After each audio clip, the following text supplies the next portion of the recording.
I'm Matt Bouchard at the Hay Adams Hotel in Washington, D.C. for NAREIT's 2017 Washington Leadership Forum. Joining me today is Ed Fritsch, the President and CEO of Highwoods Properties. Ed, thanks so much for joining us. Thanks for the invite. How has Highwoods positioned itself for a potential change in macroeconomic factors? Well, I think you always have to be prepared for that, whether it's something that has a lot of telltales that it might be forthcoming, or something sudden like 9/11 and all of a sudden there's a dramatic impact in people's views on decision making. So I think it starts with the balance sheet, and we've worked really hard, and in fact this past year was somewhat transformational for us in further lowering our debt. So our debt now is less than 35% of the capital stack. Our debt to EBITDA is 4.8 turns. 95% of our NOI is completely unencumbered. And so I think that's a big part of it. We also pay close attention to our maturity ladder so that we don't have any peaks that could be problematic down the road. And we also have a fairly well-leased, sizable development pipeline.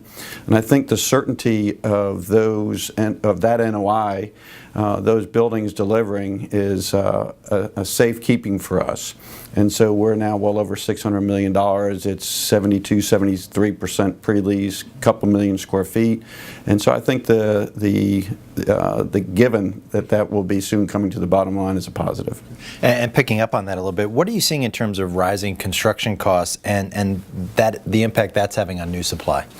Well, construction costs have continued to rise, even counterintuitively. They went up during the Great Recession instead of down like most things did, and they've continued to escalate. So we expect this year to be yet another 5 to 6% increase in total construction costs. The labor component, much more so now than what it used to be, is the more exposure because of the difficulty in getting adequate tradespeople onto the site. So the labor aspect of it should run faster maybe this year than the material side.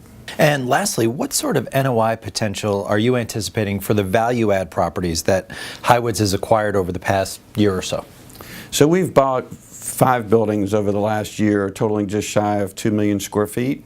The occupancy, including known move-outs, so we include those we know are going to move out shortly after we buy, is 77% on a weighted average.